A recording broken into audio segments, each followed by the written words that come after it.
नमोस्तु नमोस्तु नमोस्तु।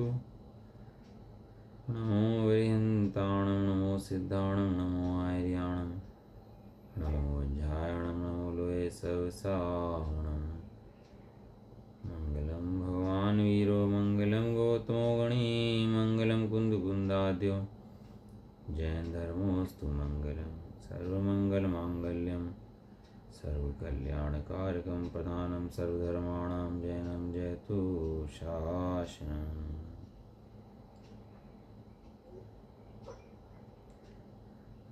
नमः श्री वर्धमानाय नमः श्री समय साराय स्वानुभूत्या चकास्ते चित्स्वभावाय भावाय सर्वभावान्तर्चिदे।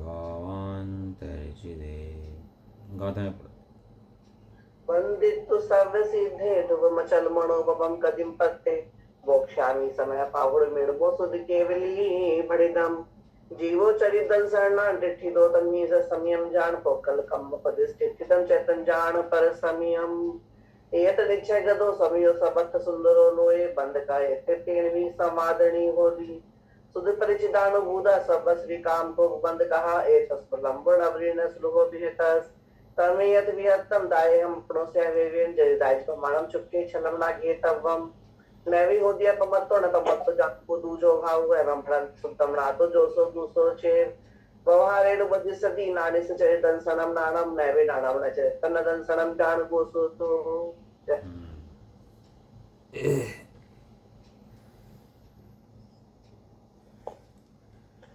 शेर समय सार जी ग्रंथ विराजमान है। गाथा नंबर 86 चल रही है इसके अंदर कर्ता काम जी का। देखो इस जगत के अंदर जो है सारभूत पदार्थ जो है वो आत्मा है, शुद्ध आत्मा है। सार पदार्थ आत्मा सकल पदार्थ जान। सार ढूंढते हैं सार, किसमें सार क्या है, पूरी कहानी सुना दी भाई। सार क्या है, सार तो बताओ, मतलब क्या मतलब तो बताओ, क्यों करा काम ये, इसका सार क्या है। तो इस जगत के अंदर तीन लोगों का सार क्या है कि अपना शुद्धात्मा सार है। सार सार को ले ग्रहे थोता दे उड़ाए हैं। छिलका लाए और मूंगफली लाए, मूंगफली ला के छिलका क्या करा, उड़ा दिया। और सार क्या है उसका, दाना, दाना क्या करा, दाना खा लिया। सार सार को ले ग्रहे थोता दे उड़ाए हैं। यहाँ भी थोते भैया बहुत हैं। सार को ग्रहण कर ले और थोते को उड़ा दे हैं। सार क्या है, सार पदार्थ आत्मा है। इस तीन जगत के अंदर कोई सारभूत पदार्थ अपना है तो अपना शुद्धात्मा है भैया, इसके अलावा कोई सारभूत पदार्थ नहीं। जितने राग के परिणाम हैं, द्वेष के परिणाम हैं, मोह के परिणाम हैं, बाह्य क्रियाएं हैं, ये सारभूत नहीं है। सबके अंदर सार कौन है, सबके भीतर सार आत्मा है। यदि आत्मा ही नहीं हो तो कोई क्रिया नहीं चल सकती इस जगत के अंदर। संसारी की क्रिया नहीं चल सकती और मोक्ष की क्रिया भी नहीं चल सकती। सबसे पहले क्या चाहिए, सबसे पहले शुद्धात्मा चाहिए अपना। लेकिन शुद्धात्मा को नहीं जानता, नहीं मानता तो बाह्य क्रिया को अपना मान लेता है। भाई राग जीव नहीं करता तो कौन करता है, इससे कहते हैं आचार्य देव, राग पुद्गल करता है। भाई राग जीव नहीं करता तो कहता है नहीं नहीं राग जीव नहीं करता कौन करता है फिर भाई है। अरे कह देना पुद्गल करता है भाई, लेकिन नहीं, इसे टेव पड़ी है कि नहीं, ये कहो जीव करता है। अरे कह रहे हैं जीव नहीं करता भैया, तेरी शंका मिटाते हैं, लेकिन शंका इतना शाली रहता है कि वो बात मानता ही नहीं है। ये टायर में पंक्चर हो जाए ना तो पंक्चर कितना सा लगता है, बहुत छोटा छेक होता है। इतना बड़ा टायर है तो छोटा सा छेक, छोटा सा तो है, क्या फर्क पड़ रहा। भाई छोटा सा नहीं है भैया, पूरा हवा निकाल लेगा वो उसकी टायर की। और जब तक पंक्चर लगने जाएगा ना तब तक उसमें हवा टिक नहीं पाएगी। छोटा सा है, क्या फर्क पड़ रहा। अरे छोटा सा नहीं है, पूरा है। इस तरह शंका होती है ना, शंका, तो शंका छोटी सी नहीं होती, शंका होती है तो पूरी होती है। पता नहीं जीव राग करता ही नहीं करता। एक वो है ना मिथ्यात्व के भेदों के अंदर अध्यवसान है ना, मिथ्यात्व के 5 भेद आए ना, विनय आदि आए, मिथ्यात्व के 5 भेद में एक अध्यवसान। इसमें क्या करता है, पता नहीं कैसा है भाई, होता होगा। अब कहते हैं आचार्य देव कि हाँ भाई राग जीव का नहीं है तो होता होगा, लगता तो ऐसे ही है कि जब मैं करता हूँ, लेकिन आचार्य देव कह रहे हैं तो मान लेते हैं भाई। ये शंकाशील रहता है, शंका में पड़ा रहता है। तो उससे क्या होता है कि उसको जो वास्तविक अनुभव की स्थिति बननी चाहिए ना, जीव की, द्रव्य की, अपने वो द्रव्य की वो वस्तु व्यवस्था बनती ही नहीं है। गुणों से पूज्य होता है वास्तव में। और तेरे गुणों के अंदर राग है क्या, कहीं जाके देख भाई, चेक कर ले। तेरे ज्ञान गुण के अंदर, किसी आत्मा के अंदर कहीं राग है क्या तेरे गुणों के अंदर? लेकिन पड़ोसी के यहाँ इंटरफेयर करने की इतनी आदत पड़ गई कि पड़ोसी के काम में इंटरफेयर करता रहता है, पड़ोसी काम में इंटरफेयर करता रहता है। अरे पड़ोसी के काम में तो इंटरफेयर करता है, पड़ोसी को अपना काम कर लेने दे और तू अपना काम कर ले। दोनों की तरक्की का मूल मार्ग यही है। और उसके काम में इंटरफेयर करेगा तो ना तो वो तरक्की कर पाएगा ना तो तरक्की कर पाएगा, दोनों के दोनों आधीन रहेंगे। ये कर्म तेरे डिस्टर्ब रहेंगे और तू कर्म से डिस्टर्ब रहेगा, कि पर के काम का अपना काम मानता रहेगा। जबकि भाई पर द्रव्य का काम तू करता नहीं है और तेरा काम पर द्रव्य करता नहीं है। द्रव्य किसे कहते हैं? जो स्वतंत्रता से अपना कार्य करे। किसे कहते हैं द्रव्य? जो स्वतंत्रता से अपना कार्य करे और अपना कार्य किसी और से ना होने दे। अपना कार्य करे और अपना कार्य किसी और से ना होने दे, और दूसरे का कार्य ना करे। तीन चीज़ें हैं, अपना कार्य करे, अपना कार्य किसी और से ना होने दे और दूसरे का कार्य ना करे। इसका नाम द्रव्य है। लेकिन वो शंकाशील व्यक्ति होता है ना, तो शंका में पड़ा रहता है, तो सोचता है कि भाई ये शंका शंका शंका शंका खा जाती है वास्तव में। घर में शंका पड़ जाए तो घर में खा जाती है, व्यापार में शंका पड़ जाए तो व्यापार में खा जाती है। ये शंका चीज़ें ये जीव को चैन से बैठने नहीं देती। शंकाशील व्यक्ति शांति से बैठ ही नहीं सकता वास्तव में। व्यापार में मुनीम के प्रति शंका पड़ जाए, तो अब जब शंका पड़ जाती है तो कैसे देखता है उसको, फिर उसको घर में किसी व्यक्ति के प्रति शंका पड़ जाए कि पता नहीं है अपने है कि नहीं है, तो शंका पड़ जाए तो कैसे कैसी दृष्टि हो जाती है उसके प्रति देखने की। ऐसे ही इसको अपनी आत्मा के प्रति शंका है। बातें सारे शास्त्र पढ़ जाते हैं और शंका भी बनी रहती है। पूजा तो मैं ही करता हूँ भाई, ये पूजा पाठ कौन करता है? मैं नहीं करता, तो बताओ। ये खाना पीना कौन करता है? मैं ही तो खाता पीता हूँ, नहीं तो बताओ कौन करता है? कैसे होता है ये रखी रोटी रखा आटा बन जाए रोटी? वो बहाने मारता रहता है भैया, तो बहाने से काम नहीं बनता, शंकाशील रहता है। अब वो क्या हुआ, नेवले ने क्या करा, उसको बच्चे को बचाया। सांप आ रहा था बच्चे को काटने के लिए, और बच्चे को काटने आ रहा था तो सांप ने बच्चे को सांप से बचाया और सांप को मुंह में पकड़ के मार दिया। अब उसके मुंह पे खून लग गया। अब जिस माता ने उस नेवले को बच्चे की तरह पाला था, माता थी ना, उसने बच्चे को नेवले की तरह पाला था, नेवले को बच्चे की तरह पाला था अपने। पहले नेवला घर में था, नेवले को बच्चे की तरह पालती थी अपने, और दोनों में बहुत प्रेम था। दोनों माँ बेटे समझते थे एक दूसरे को। फिर उसका स्त्री का पुत्र हो गया। अब पुत्र की रक्षा वो नेवला बहुत अच्छे से करने लगा, और रक्षा करने लगा तो एक दिन क्या हुआ कि माता की पानी भरने के लिए घड़ा ले करके, और उधर से क्या हुआ, पीछे सांप आ गया। तो जब सांप आया तो उस सांप के निकलने के बाद उस नेवले ने उस सांप बच्चे को बचाया और सांप को मार दिया। क्या करा उसने? बच्चे की रक्षा करी हैं। और जब माता पानी लेकर आई तो भागा भागा आया माता के पास। माता समझता था ना उसको, तो कि देखो देखो मैंने जो है बच्चे की रक्षा करी। अब बोल तो सकता नहीं, लेकिन खुश बहुत था कि मैंने सांप से बच्चे की रक्षा करी, सब सांप को मार दिया और बच्चे को बचा लिया। अब माता ने क्या करा, जल्दबाजी में कुछ सोचा नहीं, सोचा इसके मुंह पे खून लगा हुआ है, इसके मुंह पे खून लगा हुआ है, इसका मतलब ये है कि इसने बच्चे को मार दिया अंदर। अब जाके देखा नहीं, जांच नहीं करी, क्या लगा उसको, इसके मुंह पे खून लगा हुआ है, इसने बच्चे को मार दिया है। तो गुस्सा आ गया उसको, वो जो घड़ा रखा था सिर पे, वो घड़ा उसको पटक दिया नेवले के ऊपर। नेवला मर गया वहीं पर ही है। अंदर गई, अंदर जाके देखा तो पता लगा कि बच्चा वहाँ पे पड़ा हुआ है और सांप मरा पड़ा है। तब समझ में बात आई कि बच्चे ने, नेवले ने सांप को मारा था, बच्चे को नहीं मारा था, बच्चे को तो बचाया था हैं।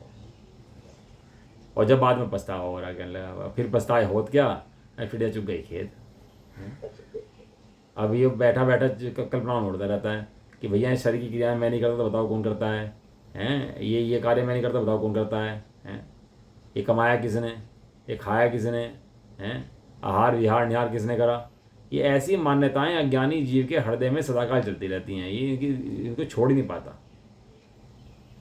एक व्यक्ति था, उसके इसी कहानी है नेवले वाले की। तो व्यक्ति था तो उसने क्या करा कि घर में सोने का घड़ा रखा था हैं। तो मुनराज गए वहाँ से। अब मुनराज गए तो उसका लड़का जो था ना, सेठ था, उसका लड़का व्यसनी था। लड़का क्या था उसका? व्यसनी था। और मुनराज निकल के चले गए, लड़के ने क्या करा, वो सोने का घड़ा चुरा लिया। अब शंका पड़ गई कि ये मुनराज ने घड़ा चुराया। उसके बाद में क्या किया, मुनराज गए यहाँ से और मुनराज ने घड़ा चुराया। अब शंका क्या इलाज हो सकता है बताओ? कोई इलाज शंका का है? किसी शंका किसी को पड़ जाए तो वहम का कोई इलाज नहीं, भय का कोई इलाज नहीं है। हैं। और वो शंका में पड़ा, वो चला गया वहाँ से, उसके वो मुनिराज के पास गया। अब मुनिराज से सीधा तो कह ना पाए कि आपने चोरी करी है, तो उन्हें कहानियाँ सुनाई इस तरह की। ये जो कहानियाँ हैं ना, ये जो मैंने सुनाई आपको कहानियाँ भी, इसके अंदर ऐसी 20-25 कहानियाँ हैं ये। वो मुनिराज को कहानी सुनाए और मुनिराज उसे कहानी सुनाए, एक उसी के उस जवाब में वो उसे कहानी सुनाए और वो उसे कहानी सुनाए। ये 20 कहानियाँ इस तरह की एक दूसरे को सुनाते रहे। वो लड़का सुन रहा था खड़ा हुआ पीछे, जब वो मुनिराज से बहस कर रहा था तो लड़का सुन रहा था खड़ा हुआ। तो मुनिराज तो आखिर में मौन हो गया जब वो समझा ही नहीं, क्योंकि शंकाशील व्यक्ति समझता नहीं है, बहस करता है। आपको देख रहा होगा, जब भी किसी मन में शंका पड़ती है ना, श्रद्धा की तरफ हो जाती है, तो बहस करने शुरू कर देता है, वो समझता नहीं है। और जो निशंकित होता है ना, वो समझ जाता है कि बात क्या कह रहे हैं। यहाँ कह रहे हैं कि पुद्गल द्रव्य जीव का नहीं है, तो वो समझ जाता है कि भैया ये निर्णय करो, आचार्य देव कह रहे हैं तो कुछ सत्य बात है, कुछ मर्म है इसके अंदर, मुझे नहीं भाजता, आचार्य कह रहे हैं। तो क्या नाम, वहाँ पर वो बहस करता रहा। मुनिराज तो आखिर में चुप हो गए। वो लड़का जो था उसको इतनी ग्लानि हुई, घड़ा लाया और बाप के सामने पटक दिया आपने कि ले पकड़ घड़ा तेरा, सोना ले जा अपना, तुम मुनिराज को शंका कर रहा है, ले घड़ा खा के मर जा, ले आ इधर। मुनिराज से बहस कर रहा और खुद मुनि बन गया वहाँ पर रह करके। बताओ, ऐसे ऐसे ही प्रसंग। लेकिन सबसे पहला अंग निशंकित अंग कहा। नहीं, निशंकित नहीं हो अभी तो उसको धर्म प्रकट ही नहीं होता वास्तव में। धर्म का पहला लक्षण है निशंकता। पहला लक्षण क्या है? निशंकता। आचार्य देव जो कहते हैं बिल्कुल सत्य कहते हैं, मेरे हित की बात कहते हैं। अरे एक बालक भी ना बाप से बहस नहीं करता, माँ बाप से जैसा कहते हैं वैसा मान लेता है। एक बालक भी क्यों जानता है ये मेरे हित के शिक्षक हैं, अहित के शिक्षक नहीं हैं, ये मेरे हित की शिक्षा देते हैं। और जहाँ अपना हित भासता है ना, वहाँ समर्पण हो जाता है, वहाँ शंका दूर हो जाती है। ये नियम है, जहाँ हित भासता है वहाँ शंका दूर हो जाती है, वहाँ शंका नहीं करता जीव। केवल क्या होना चाहिए? हित भासना चाहिए। जिन बैन बड़े उपकारी, ये जिनके वचन जो हैं, जिनके वचन हैं ये बड़े उपकारी हैं भैया। ये ऐसी पहले श्रद्धा जीव को हो तब सुनने का फायदा है। अग्नि के 3 लक्षण होते हैं, पाचक, दाहक और प्रकाशक। कितने लक्षण होते हैं? दाहक, पाचक, प्रकाशक। हाँ, अब मैं बताता हूँ आपको, बताना आप, मैं क्वेश्चन पूछूंगा आपसे। जो श्रद्धा है वो दाहक है, पाचक है, प्रकाशक है? क्या चीज प्रकाशक है? श्रद्धा गुण जो है, बताओ आशीष, आप तो स्वाध्याय जी हो। तो पाचक है, दाहक है, पाचक है, प्रकाशक है? नहीं, अगर श्रद्धा गुण की होगी, बताओ। किसकी? क्योंकि शंका की दाहक होगी। हाँ, नहीं, ऐसा नहीं। श्रद्धा के ऊपर एक लगेगा, ज्ञान के ऊपर एक लगेगा और चारित्र के ऊपर एक लगेगा। तीनों पे एक लगेंगे। प्रकाशक है, चारित्र प्रकाशक है। नहीं, गलत है। देखो, कुछ और सोचना है किसी को? कोई बताना है? नहीं, पाचक, दाहक और प्रकाशक। हाँ, श्रद्धा, ज्ञान और चारित्र। लगाओ, ज्ञान और चारित्र। देखो अब समझ में आ रहा है नहीं आ रहा? किसी को पता ही नहीं पता? पहले हाँ ना कर दो, बस पता दिमाग में चल रहा तो बताओ, नहीं मैं बताता हूँ फिर उसको। नहीं, दिमाग में चल रहा है ना, दाहक, प्रकाशक और पाचक। प्रद्युम्न सार जी के अंदर आया। ढाई हो जाएगा। देखो, ज्ञान जो है प्रकाशक है, ज्ञान जो है क्या है? प्रकाशक। श्रद्धा जो है पाचक है, और चारित्र जो है वो दाहक है। कर्मों को जला देता है कौन? चारित्र। और प्रकाशित कौन करता है प्रद्रव्यों को? वो ज्ञान। और पाचक है श्रद्धा। यदि श्रद्धा सही ये नहीं है तो पाचन ही नहीं होगा। पाचन माने उसको पचाए। अब पेट तो हो रहा खराब और खाए, लीवर में हो रही सूजन और खाए जा रहा, तो वो जहर बनेगा कि अमृत बनेगा? जहर बनेगा भैया, अंदर जाकर और बीमारी बढ़ाएगा। तो इसलिए कहते हैं पहले भैया इन वचनों के प्रति श्रद्धा लाओ अपने, इसके वचनों के प्रति। ये जिन वैन बड़े उपकारी, जिन वचन उपकारी हैं, सत्य बात कहते हैं, मेरे हित की बात कहते हैं, मुझे संसार से निकालने की बात कहते हैं, ये परम उपकारी वचन हैं। ऐसे वचन की श्रद्धा पहले हो तब जाके इनका अभ्यास बने आगे। अब तो खाली पढ़ाई हो जाती है। ये पढ़ाई नहीं है, ये अनुभव है भैया। ये संसार से निकालने के मंत्र हैं, ये छीटा है। देखो क्या कहते हैं, हम गाथा पढ़ते हैं इसके अंदर उत्थानी का पढ़ लेते हैं, है ना। गाथा नंबर 86 पढ़। एक सेकेंड।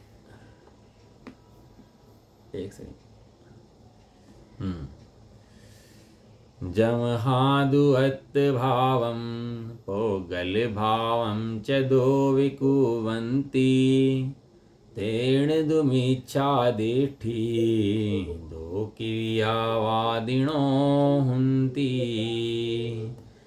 जीव भाव पुद्गल भाव दोनों भाव को आत्मा करे, इससे ही मिथ्या दृष्टि ऐसे द्विक्रियावादी हुए।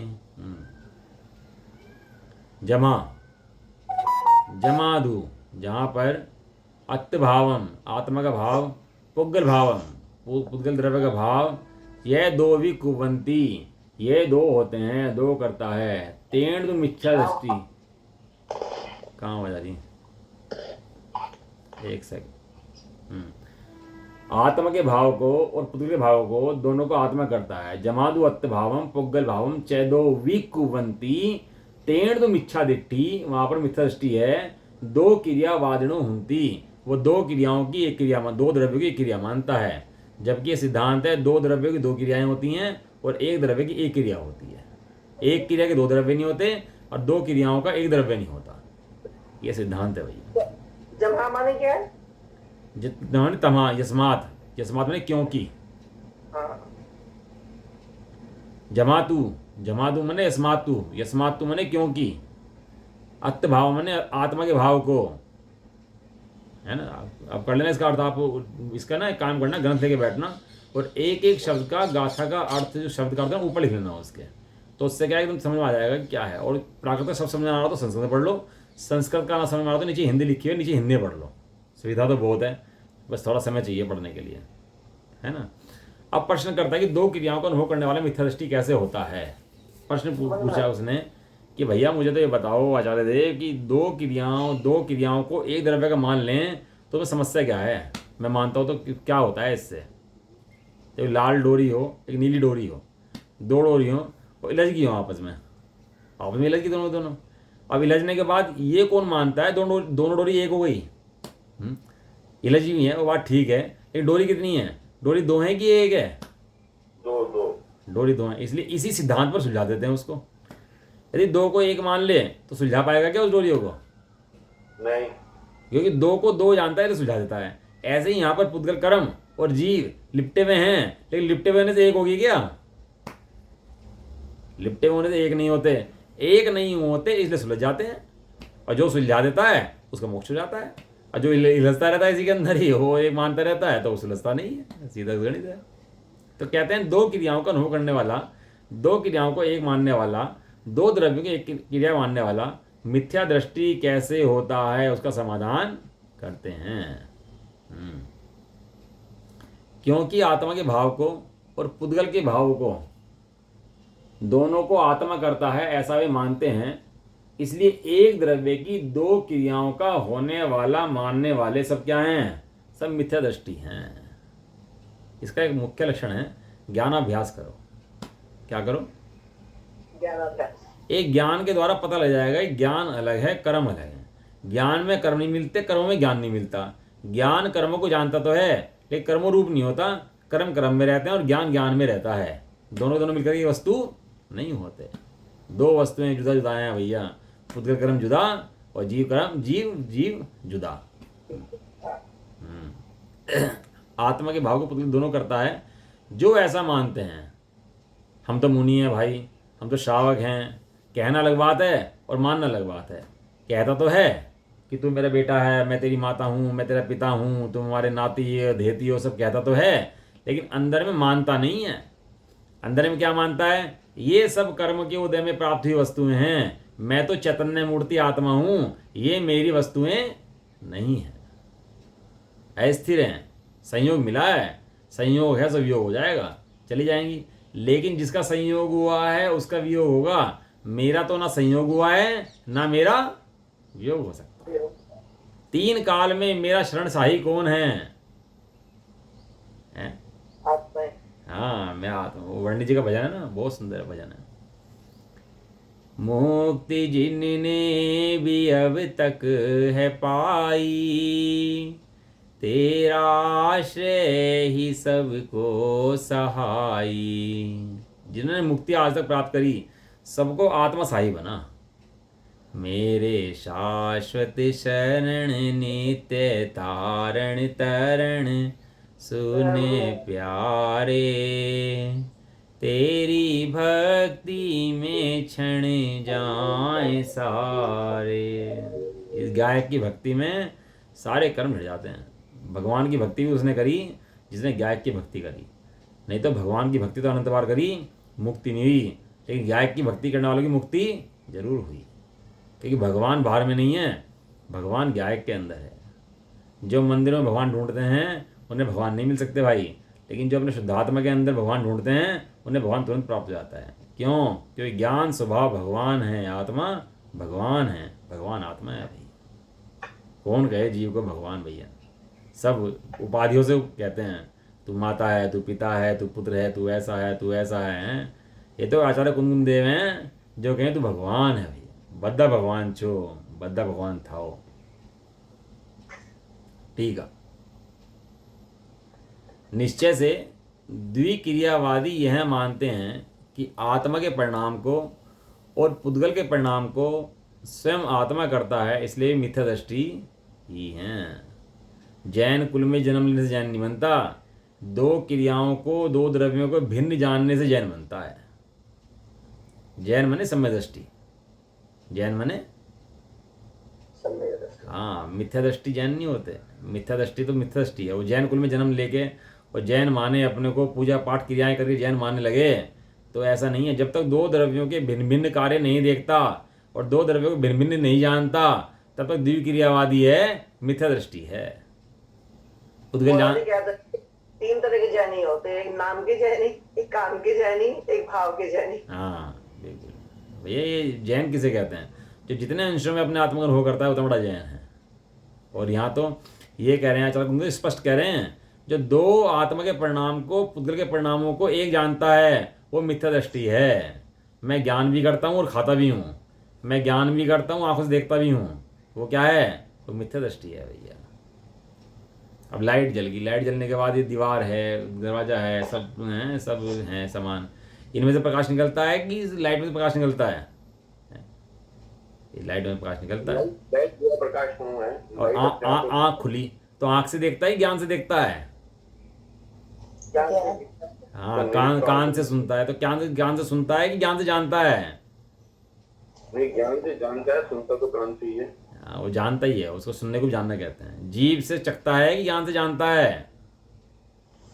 ज्ञान से जानता है। हाँ, खट्टा मीठा, अच्छे शब्द बुरे शब्द, बुराई भलाई, आंख से देखना, अच्छे पदार्थ बुरे पदार्थ, इन सबका जाननहार मात्र जीव है, इन सबके करने वाला जीव नहीं है। वो निमित्त चढ़ गया इतना दृष्टि पर कि जी हाँ, फिर अंधे को क्यों दिखता है? एक वो थे पंडित जी हमारे, तो प्रदीप झांझरी जी, तो वो क्या है कि वो वहाँ जाते थे स्वामी जी के पास। तो एक बार गुरु ने बुलाया उनके कि एक चीज़ बता भाई, तो तुम कहते हो वो दिखता नहीं है आँख से, ले अब आँख बंद, मैंने तेरी आँख बंद कर दी, आँख पकड़ ली उसकी कि अब बता सामने क्या है। उससे बोले अब बता सामने क्या है, तो आँख से दिखता ही नहीं दिखता है? तो उसने ऐसे प्रश्न पूछे, तो कहने लगे जी मुझे आँख से दिखता हो नहीं दिखता हो, मैं तो जाऊँगा जरूर। मैं तो बात समझ में आ गई, अब जो बात समझनी है तो वहीं जाके समझूंगा। और मैं कहा 15 साल की उम्र थी उनकी, 15-16 साल की झांझरी जी की, और उस उम्र में वहाँ चले गए सोनगढ़। कहने लगा मुझे नहीं सुननी आपकी बात, और पढ़ाई वढ़ाई छोड़ के वहीं चले गए, तभी बात वहीं जाके पढ़ाई करी। ऐसा एक गजब है, जिसकी समझ में आ जाए ना वो तो नाचे वास्तव में, वो तो झूमे। निमित्त से कार्य होता है, निमित्त से कार्य होता है। देखो सुकौशल मुनिराज की माता ने धाया रख दी, और वो धाया माँ ही उसके मुनि बनने में निमित्त बन गई है। अब वो मुनि बनना था ना उस काल के अंदर, तो जो धाया माता बनी थी उसने बताया उनको कि तुम्हारे पिताजी हैं, वे मुनि हैं, घर के अंदर इस नगर में आना चाह रहे हैं, तुम्हारी माता ने रास्ते बंद करा दिए हैं, कभी तुम मुनि न बन जाओ। वे तो मुनि बन गए, तुम मुनि न बन जाओ, इसलिए नगर के सारे रास्ते बंद करा दिए हैं। वो धाया माँ ने बताया उनको।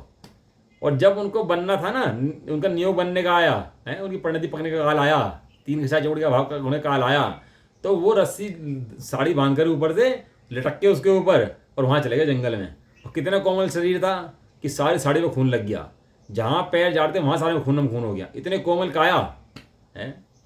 राई का दाना जिनको गद्दे पर चुभता था है? मोक्ष के प्रेमी हमने कर्मों से लड़ते देखा। उनका भोजन भी कमल कमल के फूल से तैयार। और जब मुनि बनने का काल आया तो भूल गए सब। कहाँ तो उनकी आंख में है वो जासी रोशनी पड़ जाती, उसकी चोंद लगे हैं। चावल भी कमल के पत्तों में भर के आए। और कैसे कैसे वो तो पढ़ लो सब आप लोग, सुकुमार मुनिराज की कैसी है, सुकुमार मुनिराज की कैसी वो है। और जब मुनि बनने का आया तो रस्सी नहीं देखी, जंगल नहीं देखा, वन नहीं देखा, ठंडी गर्मी नहीं देखी, कुछ नहीं देखा। और जाकर मुनि बन गए और जाकर राधे में लग गए अपनी। और स्यालनी पैर खाई 3 दिन तक भी, तो भी अपने राधे में लगे रहे। भैया जब काल आता है ना तो जीव के सही बातें अपना आप समझ में आनी शुरू हो जाती है। सुकुमार मुनि है ना, सुकुमार मुनिराज सुकोशल मुनिराज की दोनों की कथा सेम है एक्चुअली। इनकी दोनों मुनिराज हैं, दोनों की कथा सेम है। इन दोनों की थोड़ा बहुत ही फर्क है नाम आपका, लेकिन कथा दोनों की सेम सी है लगभग। एक का सुकोमल है, एक का सुकुमार है। हाँ सुकुमाल है, सुकुमाल और सुकोशल ऐसा। देखो क्या कह रहे हैं, जो भैया 2 द्रव्यों की एक क्रिया मानता है, एक द्रव्य के 2 कार्य मानता है, सो मिथ्या दृष्टि है कि आत्मा ज्ञान भी करे और राग भी करे। ऐसा नहीं सकता। आत्मा तो मात्र ज्ञान का करता है, ज्ञान ज्ञान ज्ञान का करता है। ऐसा सिद्धांत है।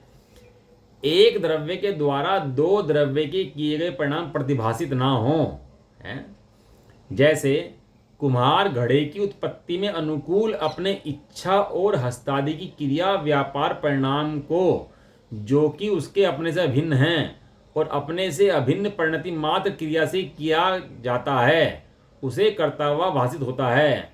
परंतु घड़ा बनाने के अहंकार से भरा हुआ होने पर भी वह कुम्हार अपने व्यापार के अनुरूप मिट्टी के घट परिणाम को, जो कि मिट्टी से अभिन्न है और मिट्टी से अभिन्न परिणति मात्र क्रिया से किया जाता है, उसे करता हुआ प्रतिभाषित नहीं होता।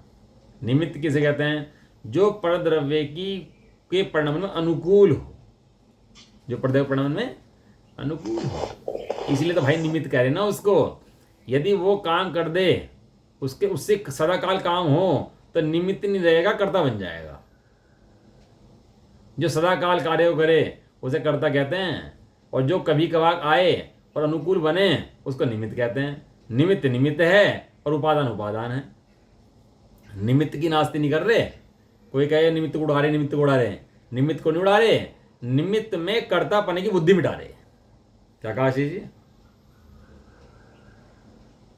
कहाँ हो नहीं? निमित्त में क्या कर रहे? निमित्त में कर्ता पने की बुद्धि उड़ा रहे, खाली निमित्त नहीं उड़ा रहे। हाँ, वो कर्ता वो कर्ता मानता है ना उसको, तो कर्ता पने की बुद्धि का प्रभाव कर रहे हैं। देखो एक तो होता है अनुकूल, तो होते हुए काम को सहायक है। हाँ वो सहायक है ना, तो सहायक है ना, उसने काम कब कर दिया ये तो नहीं कह रहे ना, काम कर दिया ये तो नहीं कह रहे, काम में सहायक है, ये बात ठीक है। और उसने काम करा हो ऐसा तो नहीं है। वहां कोच सिखाए, अब कोच सिखाता है खिलाड़ी को खेलना, तो खिलाड़ी खुद ही खेलना सीखता है ना। कोच तो वहां पर भाई निमित्त है, खिलाड़ी ना खेलना चाहे ना सीखे तो कोच क्या करेगा इसके अंदर? कोच कुछ नहीं कर सकता है भाई। अब निमित्त पर आरोप देता है, सारे काम निमित्त ने कर दिया। निमित्त करता है मतलब अपनी कर्ता बुद्धि का पोषण करता है, कर्ता बुद्धि का पोषण करता है मतलब मिथ्यात्व का पोषण करता है। इसका मतलब ये है, ये मिथ्यात्व का पोषण करता है, अपने संसार का पोषण करता है। लिख रहे हैं ना कि जो कुम्हार है वो अपना परिणाम करता है, इच्छा करता है, इच्छा के अनुरूप अपने हाथ पैर चलाता है, इतना काम तो कुम्हार का। लेकिन घड़े का काम अपना, घड़े का काम मिट्टी रूप होने का है। वो मिट्टी से घड़ा बनने की योग्यता किसकी है? वो मिट्टी की। और हाथ पैर आदि की जो चलाने की और इच्छा की योग्यता है वो कुम्हार की। यदि कुम्हार घड़ा बना सकता होता तो रेत ला के 2 से 2 किलो रेत का घड़ा बना के दिखाए। कुम्हार घड़ा बना सकता है ना भाई, कि हाँ जी कुम्हार घड़ा बना सकता है, तो ला दो उसको रेत, निकले भाई इसमें तो घड़ा बना दे। लेकिन रेत में घड़ा बनने की योग्यता ही नहीं है, तो कुम्हार के ऊपर रेत के घड़े बनने का आरोप भी नहीं आएगा।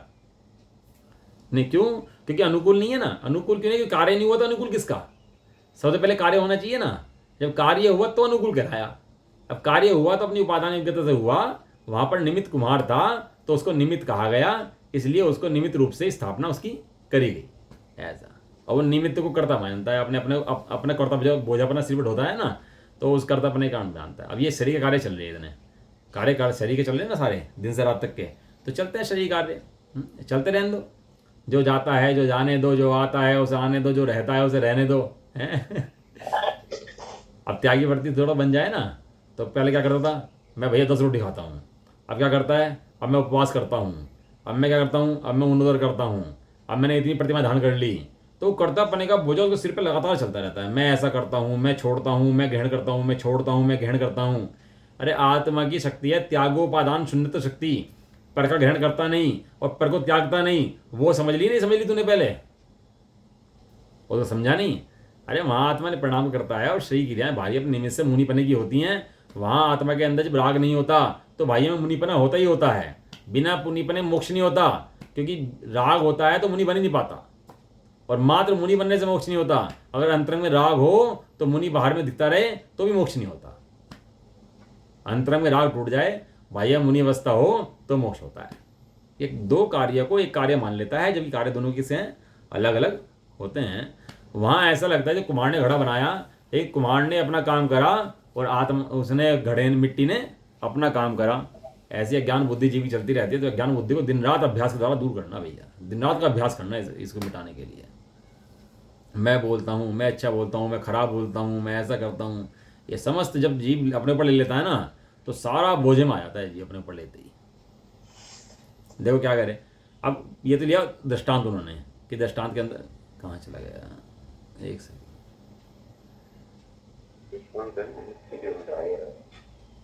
ये तो लिया दृष्टांत उन्होंने, कहाँ भूला के चला गया। हाँ, ये तो लिया दृष्टांत। अब बता रहे दृष्टांत, दृष्टांत माने किस लिए घटाया उसके लिए बता रहे। इसी प्रकार आत्मा भी अज्ञान के कारण, यानी मिथ्यादृष्टि की बात चल रही है, अज्ञान के कारण पुद्गल कर्म रूप परिणाम के अनुकूल अपने परिणाम को, जो कि अपने से अभिन्न है और अपने से अभिन्न परिणति मात्र क्रिया से किए जाते हैं, उसे करता हुआ प्रतिभासित हो, परंतु पुद्गल के परिणाम को करने से अहंकार से भरा हुआ, कहाँ से भरा हुआ, अहंकार से भरा हुआ होने पर भी वह आत्मा अपने परिणाम के अनुरूप, आया था ना पहले अनुकूल, अब अनुरूप, अपने परिणाम के अनुरूप पुद्गल के परिणाम को, जो कि पुद्गल से अभिन्न है और पुद्गल से अभिन्न परिणति मात्र किया जाता है, उसे करता हुआ प्रतिभासित ना हो। अज्ञानी जो करता है ना, वो अपने अंदर मान्यता के परिणाम तो अज्ञानी करता है, लेकिन पर द्रव्य को जाकर के अज्ञानी कर दे, ऐसी व्यवस्था वस्तु व्यवस्था के अंदर है ही नहीं। यदि उसको उसका कार्य करना पड़े तो उस रूप होना पड़ेगा। लेकिन यहाँ क्या है, वो अपने परिणामों के अनुरूप तो है, लेकिन परद्रव्य के अनुरूप नहीं है। चेतन कभी मेल्ट होकर पुद्गल हो जाए और पुद्गल मेल्ट होकर चेतन बन जाए, ऐसा हो सकता नहीं है। एक दृष्टांत दिया उसके अंदर, इसी गाथाओं में है, जैसे नचारे का, उसमें लिखा कि जैसे नमक की डली बरसात में पिघल जाती है। जब पिघल जाती है तो क्या होती है, नमक ही होती है जब पिघल जाती है, और जब ठंडाती हैं तो पिघला हुआ जो नमक होता है वो फिर नमक बन जाता है। तो नमक जब पिघल के नमक बन जाता है तो उस अवस्था में क्या है कि इस अवस्था में वो नमक ही है। इसी प्रकार आत्मा मेल्ट और पुद्गल बन जाए ऐसा नहीं, और आत्मा अपना स्वभाव छोड़ दे ऐसा नहीं। आत्मा आत्मा रहता है और पुद्गल पुद्गल रहता है। दोनों जड़ और चेतन अपना स्वभाव छोड़ने में असमर्थ हैं, असमर्थ। भले कितना मानता रहे भैया स्वभाव तो छोड़ सकता नहीं। इसी प्रकार आत्मा अहंकार से कितना भर जाए अपने को कि मैं पुद्गल को करता हूँ, भोगता हूँ, करता हूँ, भोगता हूँ, तो करता नहीं है भैया। एक शब्द आता है नमस्कार, नमस्ते बोलते हैं, नमस्ते हैं, हम बोलते हैं नमस्ते, वो आया नमः से, नमः। हमारे अपने जो ये है ना, जो पहला शब्द लिखा गया नमो लिखा गया, नमो माने नमस्कार हो, नमः, नमता हूँ। कौन नमता है, कहाँ नमता है कि द्रव्य स्वभाव अपने अंदर झुकता है, सो नमता है, सो उसको कहते हैं कि मारो धर्म प्रकट हुआ, इसका अहंकार का भाव हुआ। कौन झुके, कहाँ झुके कि आत्मा अपने स्वभाव में झुके। देखो जब पेड़ फल होते हैं ना, पेड़ से लग जाते हैं, पेड़ फल से लग जाते हैं तो झुक जाते हैं। ऐसे ही आत्मा अपने स्वभाव में लगता है तो झुक जाता है, अहंकार मिट जाता है उसका। और इसके अलावा कोई अन्य व्यवस्था अहंकार को मिटाने की है ही नहीं। वो पर द्रव्य को छोड़ता रहेगा, उन्हें ग्रहण करता रहेगा और उन्हीं के अंदर अपना कर्तापना उसका बैठा रहता है। देखो जैसे ना चाहे उनकी जयचंद छावड़े की टीका पढ़ लेते हैं इसकी। अब भावार्थ क्या कह रहे हैं।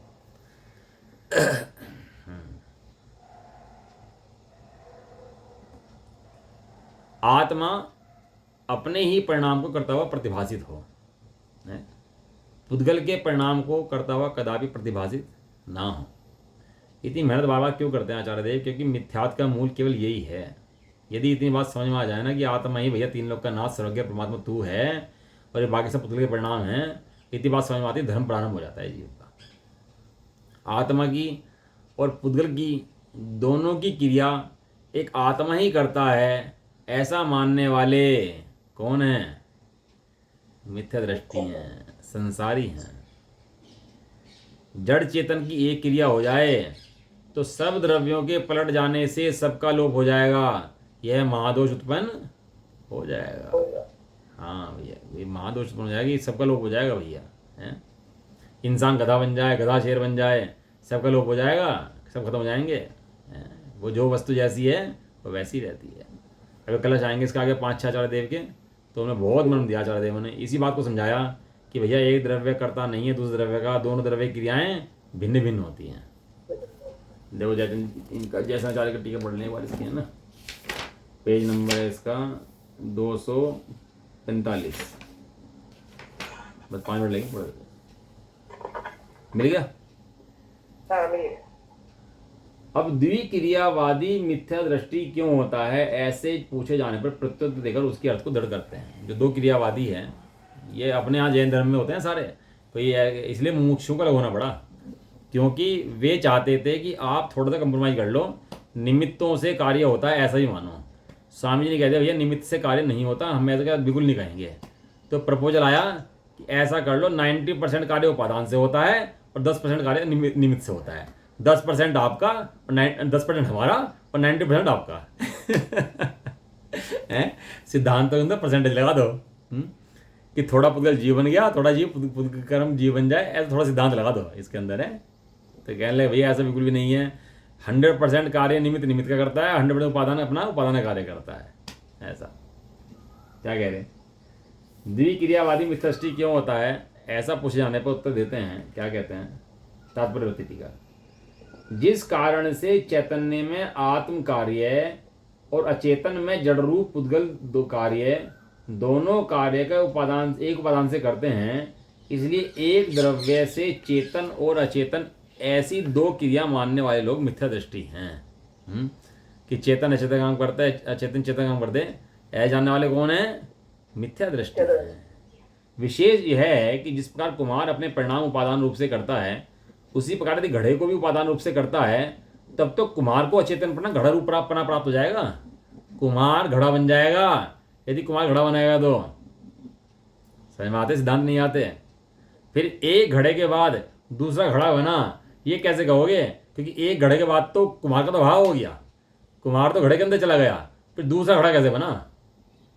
दूसरा घड़ा बनने की योग्यता नहीं हो सकती उसके अंदर, है। वो खुद ही घड़ा बन जाएगा, तो दूसरा घड़ा कैसे बनेगा? अथवा घड़े को चेतन बना जाएगा, घड़ा कुमार बन जाएगा और कुमार घड़ा बन जाएगा। उसी प्रकार यदि जीव भी यदि उपादान रूप से पुद्गल द्रव्य कर्म करता है, तब तो जीव का चेतनपना पुद्गल द्रव्यपना प्राप्त हो जाएगा, और पुद्गल कर्मों के भी चैतन्य रूपपना और जीवपना प्राप्त हो जाएगा। महान सिद्धांत है भैया, मोक्ष का सिद्धांत है। यहाँ विशेष यह है कि शुभ अशुभ मैं कर्म मैं करता हूँ, ऐसा मिथ्या ज्ञानियों का महान अहंकार रूप अंधकार नाश नहीं होता। ये तो कल पढ़ेंगे इसको, आज थोड़ा सा अभी नहीं पढ़ा। जड़े का उदाहरण समझाओ दोबारा, समझ में क्या कह रहे हो इसको आगे, हाँ इसको जो अगला पहला ना, इसको थोड़ा मर्म है इसके अंदर, इस मर्म को ना कल पढ़ेंगे, थोड़ा जल्दी हो जाएगा। इसको पूरे कोई कल पढ़ाऊंगा, ये थोड़ा सा जैसा ना टीका जो है ना, ये कल पढ़ेंगे दोबारा से ना। इंसान लगा दे उपादान। हाँ, इसको कल समझेंगे इसको ना, बात को बहुत मानवीय बात है भैया। ये बातें खाली बातें नहीं है, तो मोक्ष से संसार से निकलने के मंत्र हैं वास्तव में। ये तो मंत्र फूकते हैं ना, तो मंत्र फूक रहे हैं, तो कि किसी तरह जीव ये जान जाए मैं चैतन्य मूर्ति आत्मा हूँ, चेतन का काम करता है, और पुद्गल कर्म जड़ है, जड़ का काम करते हैं, पुद्गल कर्म अलग है और जीव द्रव्य अलग है। चलो, लेकिन दूषण माने क्या होता है? दोष लगाना। कुछ लगा निज निधि निज में बताई यह अनंत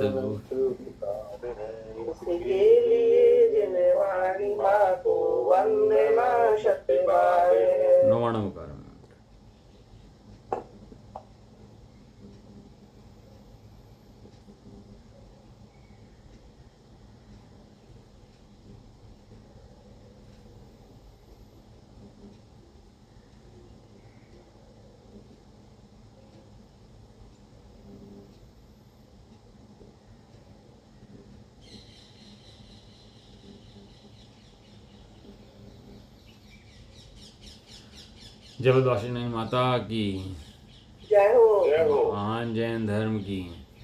जय हो। एक साथ बोलिए, जय जय जय। जय।